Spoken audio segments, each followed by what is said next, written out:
la armonía, la conciencia de síntesis, la conciencia de unión, en este momento en que estamos sumergidos en el conflicto, no en la armonía, implica que cada persona debe ser libre para seguir la voz de su conciencia. La unidad en este momento entre servidores debe ser una unidad de propósito, una unidad de intención, no de método. Porque cada discípulo tiene que seguir el método, la forma de realizar el servicio, según su dharma, según su deber, según su karma, según su mecanismo de expresión, según los rayos de su personalidad. Todo esto condiciona el servicio que un alma puede realizar. Y nosotros no conocemos ni el dharma ni el karma de otra persona. Por lo tanto, cada persona es responsable de su propio servicio. Esto es una renuncia que los discípulos deben realizar. No entrometerse en el servicio de los demás.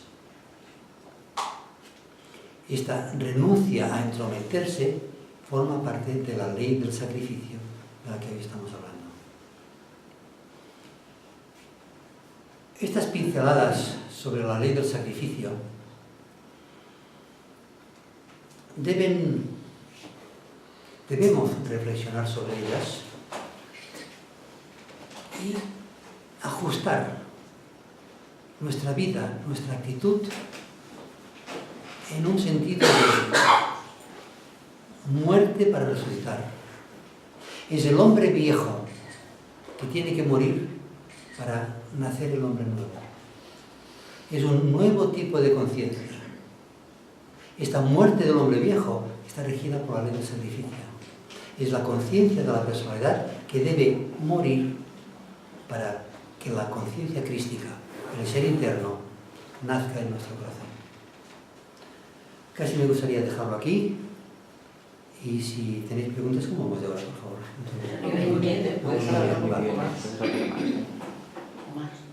Es importante reflexionar sobre ello y estar muy atentos para comprender que la vida misma es una renuncia, es un sacrificio. Y ser consciente que esta renuncia tiene un propósito, la salvación. No se trata de que el Cordero de Dios murió para salvar nuestros pecados. Se trata de que nosotros, en el día a día, nos sacrifiquemos para la salvación, para el impulso que nos lleva a la perfección. Este impulso que procede del Logos mismo y que se manifiesta en nuestro sistema solar como dolor, como sufrimiento. Este dolor y sufrimiento hacen que a nuestro Logos planetario se le denomina el divino descontento, el divino rebelde. ¿Qué significa la rebelión desde el punto de vista de la ley del sacrificio? El estar descontento de una situación incorrecta para buscar una situación mejor. Nosotros, cuando una persona tiene problemas económicos, se sacrifica para solucionar, para buscar algo mejor. Se rebela contra una situación. Y la rebelión es algo inherente al ser humano, porque los seres humanos tan solo somos células dentro del logos planetario, del divino rebelde. Y la cualidad psicológica, el temperamento, la forma de ver del logos planetario impacta en cada ser humano. Y así el ser humano se rebela contra una realidad para buscar una realidad mejor. El hijo pródigo, que es la esencia de todas las religiones, es el renuncia a la conciencia de la casa del Padre para buscar experiencias en el plano físico. Renuncia a lo superior para salvar a lo inferior. Y nosotros, los hijos pródigos, experimentamos aquí unas ciertas experiencias, unas ciertas deseos, unas ciertas sensaciones, y vemos que no nos satisfacen. Renunciamos a estas experiencias y buscamos otras. Hasta que llegado un momento que, apurada la copa del placer y del dolor, recordamos aquella conciencia que abandonamos y renunciamos a estas experiencias para salvar, para ir a buscar la perfección, la conciencia de la casa del Padre. Es nuestra historia.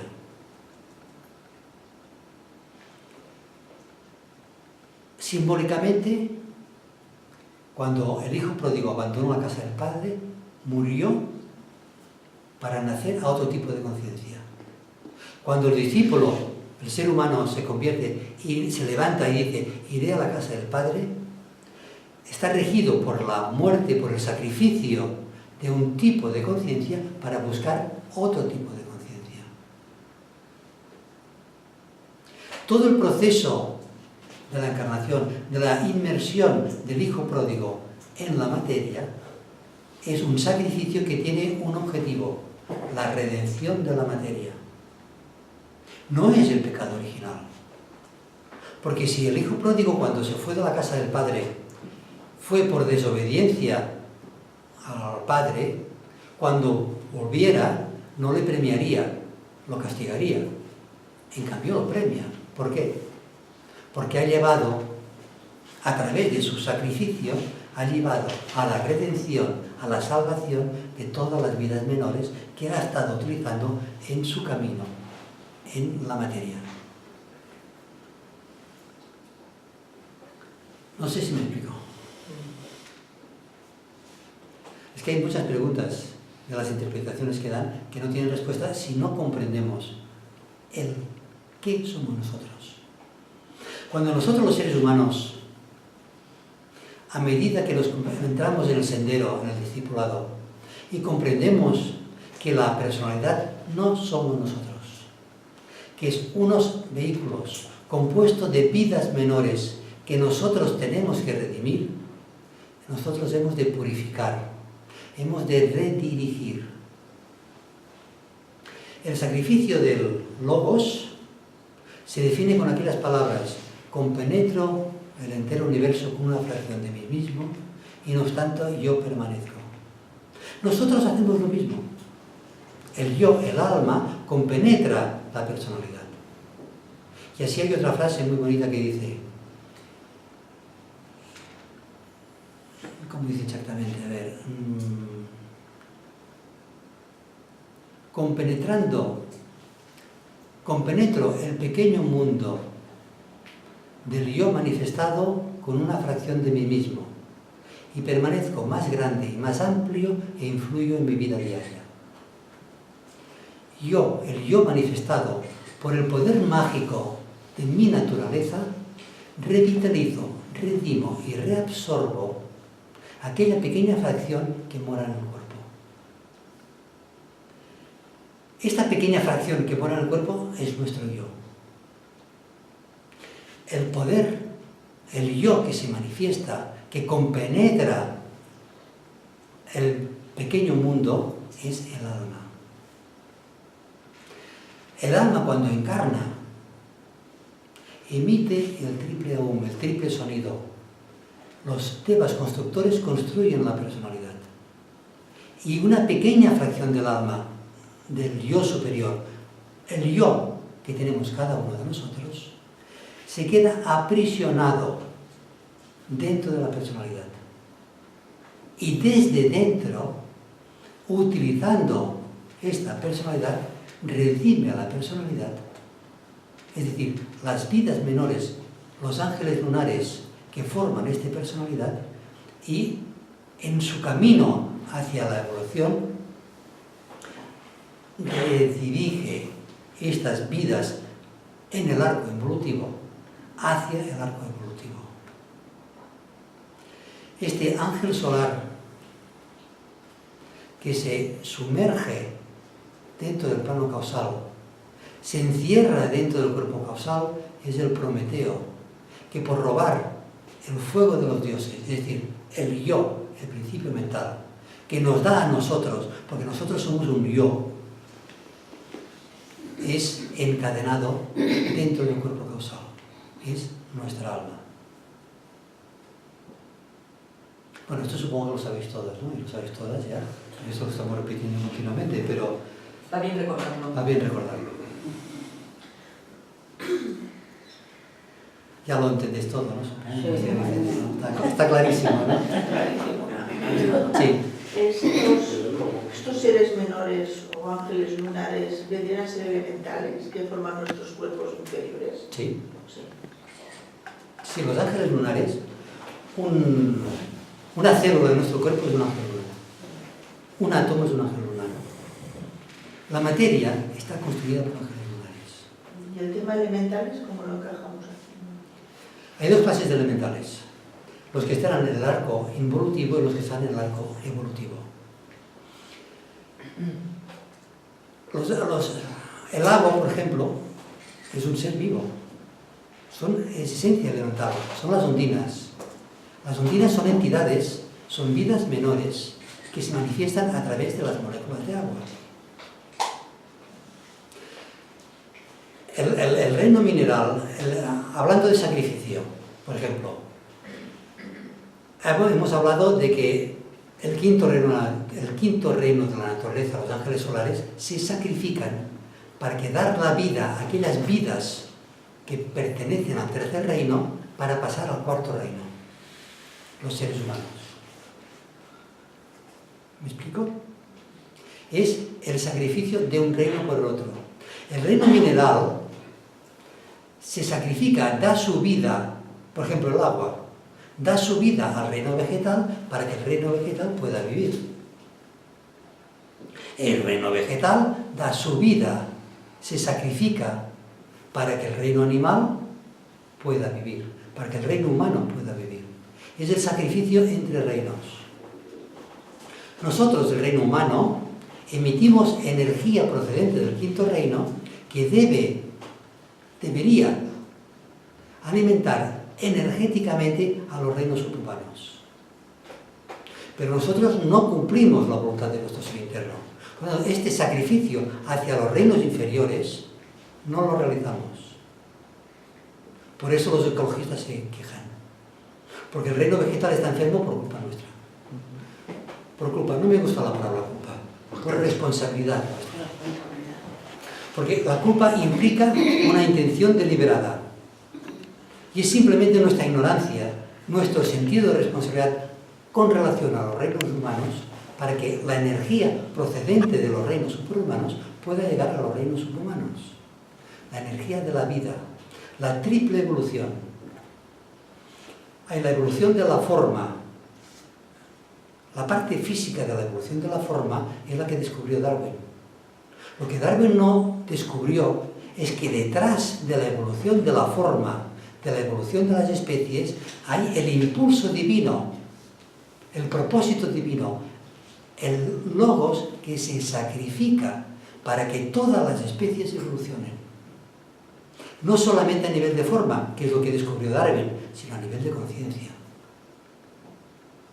El trabajo de la jerarquía planetaria de los maestros es impulsar la evolución de la conciencia, pero no solamente del reino humano, de todos los reinos.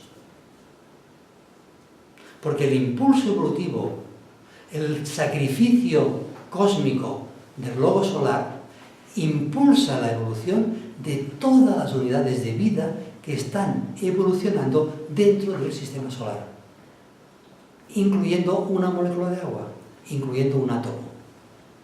Porque el átomo es una vida menor que se manifiesta a través de una forma, el átomo, para evolucionar su conciencia. Y aquí entraremos en la conciencia del átomo. Tema interesante, aunque se nos escapa bastante. Los átomos que componen nuestro cuerpo físico son vidas menores, ángeles lunares, que hay que impulsarlo. La vida atómica, concretamente, es una jerarquía planetaria. Como nosotros somos la cuarta jerarquía planetaria, que como 5 jerarquías planetarias desaparecieron, éramos la 9ª jerarquía planetaria. Por esto el 9 es el signo de la iniciación. Pero esto es otro tema que nos desviaríamos bastante, ¿no? Una pregunta. Cuando el sacrificio se realiza con conciencia y con un interés, o sea, y con una finalidad superior, puede llegar a no ser un sacrificio, ¿no? Puede ser, o sea, la satisfacción, yo veo que la satisfacción que se ve en ciertas personas que han sacrificado muchas cosas por algo superior, no pasa... Vale. pasa Aquí hemos de diferenciar entre dos cosas. Lo que es el sacrificio y lo que es el dolor y el sufrimiento. El sacrificio no implica necesariamente dolor y sufrimiento. El ángel solar se sacrifica, está encadenado aquí dentro de nuestro cuerpo causal. Nosotros estamos encadenados, porque nosotros somos los ángeles solares, pero para él no hay dolor ni sufrimiento. El dolor y sufrimiento lo tenemos nosotros por la causa de, no voy a decir la culpa, ¿no? Por la razón de identificarnos con la personalidad. En cuanto nosotros nos sacrificamos, rompemos apegos. Y eso, el romper apegos, es lo que nos provoca el dolor y el sufrimiento. Cuando un místico ha penetrado en la conciencia del plano búdico, aquello que se denomina normalmente entra en éxtasis, no tiene dolor y sufrimiento. Cuando el iniciado penetra en el plano causal, lo que se denomina un estado de exaltación iniciático, no tiene dolor y sufrimiento. Cuando un ser humano ha roto sus apegos con la personalidad y ha penetrado en la conciencia del alma vía esta línea de escape, este camino, esta antakarana, ya no tiene dolor y sacrificio, ya no tiene dolor y sufrimiento. Porque el dolor es físico, corresponde al cuerpo físico, y el sufrimiento corresponde al cuerpo astral. Cuando rompes tu conexión psicológica con el cuerpo astral sufrirá, pero tú, el yo, no sufre. ¿Por qué sufrimos? Porque nos identificamos con el cuerpo astral. El que sufre es el cuerpo astral. El que está triste es el cuerpo astral. El que está feliz es el cuerpo astral. El que ama humanamente es el cuerpo astral. El que tiene sentido de pérdida cuando pierde un ser querido, no un ser amado, un ser querido. Aquí insisto sobre la diferencia entre el querer y el amar. El alma no pierde nunca un ser amado, porque es uno con el ser amado. Está en el plano de la unidad. Y no se rompe la unidad en el plano causal. Formamos parte del omni-yo, del alma una. Y esta alma una es, fue, es y siempre será. No hay pérdida. ¿Por qué hay pérdida? Porque la mujer se identifica con un ser, con un cuerpo astral, ama, quiere al marido, a la pareja, que es un cuerpo astral, y cuando el marido se muere, tiene sentido de pérdida, dolor y sufrimiento.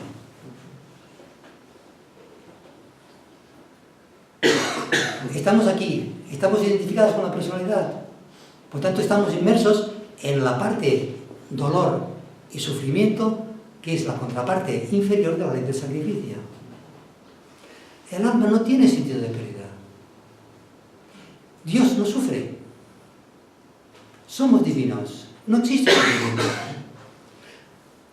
Salimos de la conciencia de la triple personalidad telogoica, de la conciencia de la Tierra, la conciencia de Marte y la conciencia de Saturno. Estamos más allá del karma y más allá de la lucha de Marte. Marte rige la lucha del plano astral. Si estás más allá de la conciencia de Marte, estás en la conciencia del Dios superior, la conciencia del ángel solar, estás más allá, No hay dolor y sufrimiento si hay sacrificio.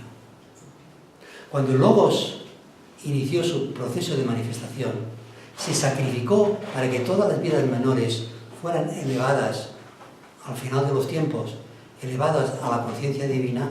No hay sufrimiento. ¿Por qué? El Logos no se identifica con la materia. ¿Por qué? Porque el Logos sabe que la materia no existe, es energía, es apariencia. Nosotros tomamos la apariencia como realidad, y este es nuestro error. Y ese error trae su dolor y sufrimiento, porque tarde o temprano la apariencia, y utilizo el juego de palabras, la apariencia desaparece. El cuerpo humano, que es una apariencia, tarde o temprano desaparecerá. Porque no es real, es simplemente, como dice la física cuántica, una proyección holográfica. Es decir, una proyección tridimensional de la mente de Dios. ¿Qué es lo que es real? La mente de Dios, el plano causal. ¿Por qué al plano causal se le denomina plano causal? Porque es la causa, el origen de todo lo que existe. ¿Qué es realmente lo real y lo verdadero? El plano causal. Lo demás es apariencia, reflejo, lo real. Pero nosotros nos identificamos con la apariencia, y cuando la apariencia desaparece, produce el sacrificio, nos tenemos que desapegar de la apariencia, nos provoca dolor y sufrimiento. Muy fácil decirlo, ¿verdad? Pero bueno, supongo que a base de decirlo, a base de reflexionar, a base poco a poco. Una cosa muy distinta. ¿Sí? ¿El reino animal debe sacrificarse por el reino humano? O sea, bueno, entendemos, o yo al menos entiendo que no hay lugar y que no es necesario, pero como has dicho que el reino vegetal se sacrifica por el animal, entonces el animal... Ya se está sacrificando, ¿no? Sí, Tu cuerpo físico forma parte del reino animal y tú lo estás utilizando. En este otro aspecto, ¿de acuerdo? Y el reino humano se sacrifica por el reino divino. Y hay un punto que quizá es curioso, quizá sorprenderá. Lo digo yo, lo dice el maestro tibetano. Que el ángel solar, el alma, nosotros, como quinto reino de la naturaleza, sacrifica el reino humano. Se le denomina el vampirismo divino. ¿Por qué? A ver, ¿cómo lo explico?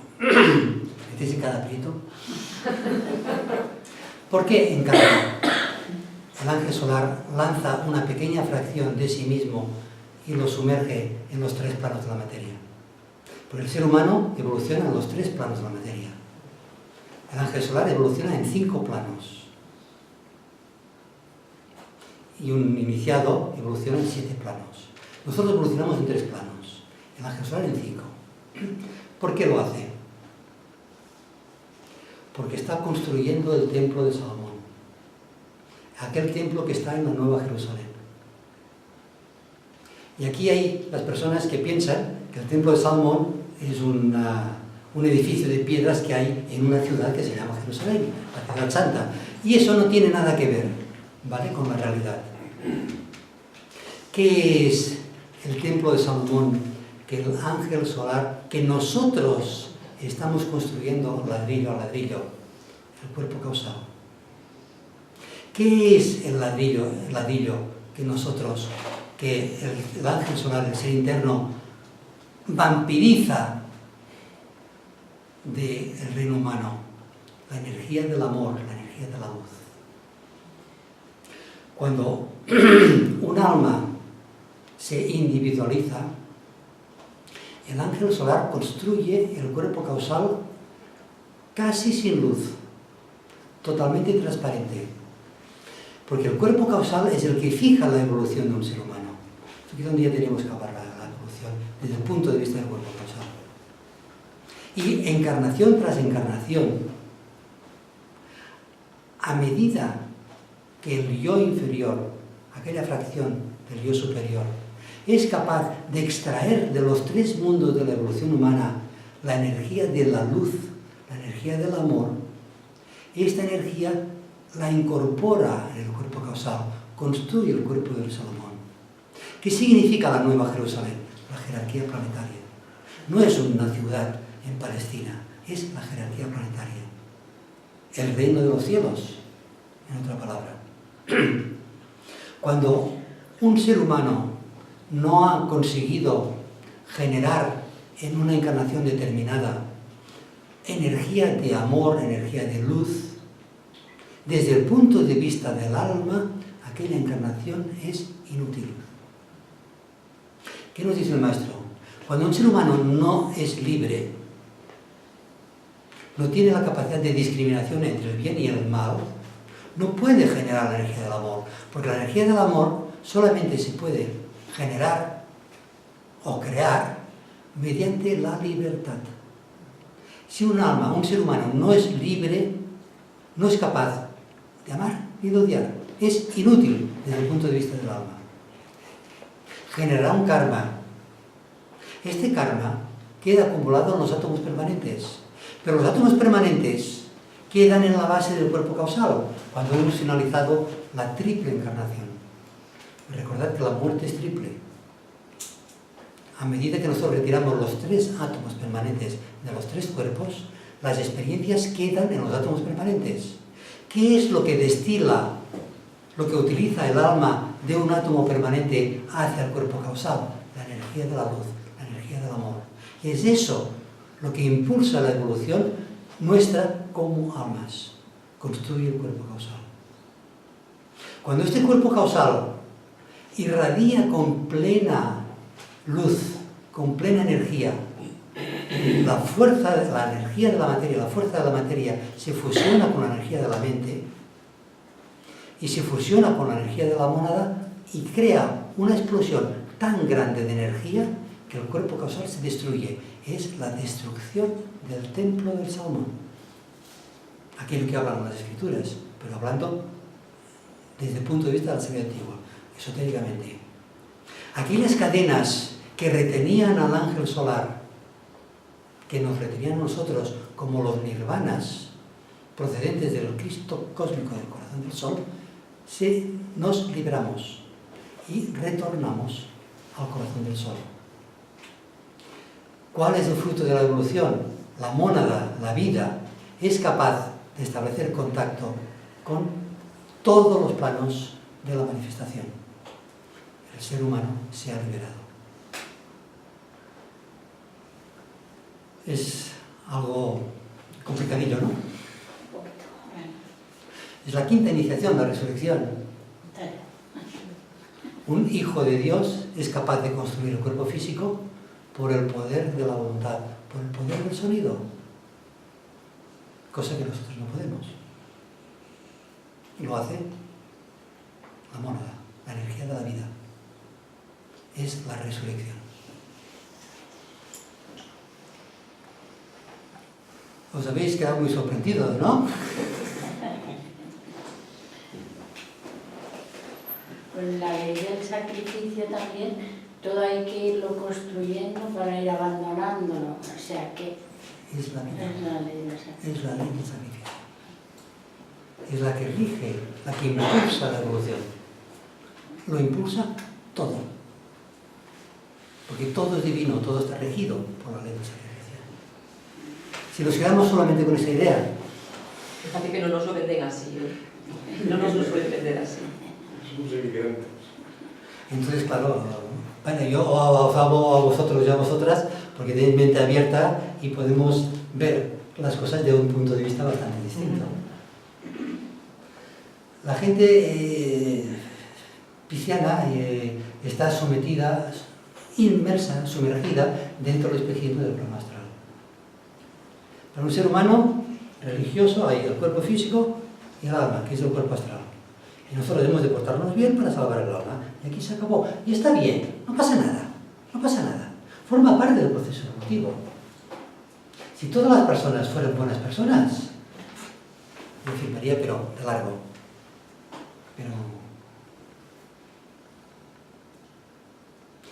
Para entrar en el reino de los cielos, y con eso acabo, no es suficiente la bondad. No hay que ser solamente bondadosas como las palomas, sino astutos como las serpientes. Mala traducción. No es astutos como las serpientes, es sabios como las serpientes. Es que la acepción original era sabiduría, Claro. astucia.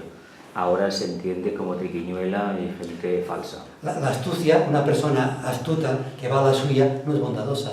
Es incompatible la astucia con la bondad, tal como la interpretamos nosotros. Pero la sabiduría y la bondad no. Otro ejemplo, las vírgenes. Hay las vírgenes prudentes y las vírgenes, las necias y las prudentes. Las necias traduce correctamente ignorantes y las prudentes, las sabias.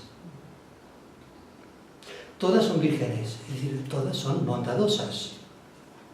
Pero para entrar en el reino del cielo no es suficiente la bondad, hace falta la sabiduría. La luz de las lámparas. La luz es símbolo de sabiduría. Me acuerdo hace mucho tiempo que un sacerdote estaba muy preocupado, estaba indignado, porque las prudentes tenían que compartir el aceite con las necias. No se puede compartir nada. La sabiduría no se puede compartir. Aquí compartimos conocimiento, pero la sabiduría nos la hemos de ganar cada uno mediante la meditación, mediante la reflexión, mediante el contacto con el ser interno. Muchas gracias. Vamos a hacer un minuto de silencio.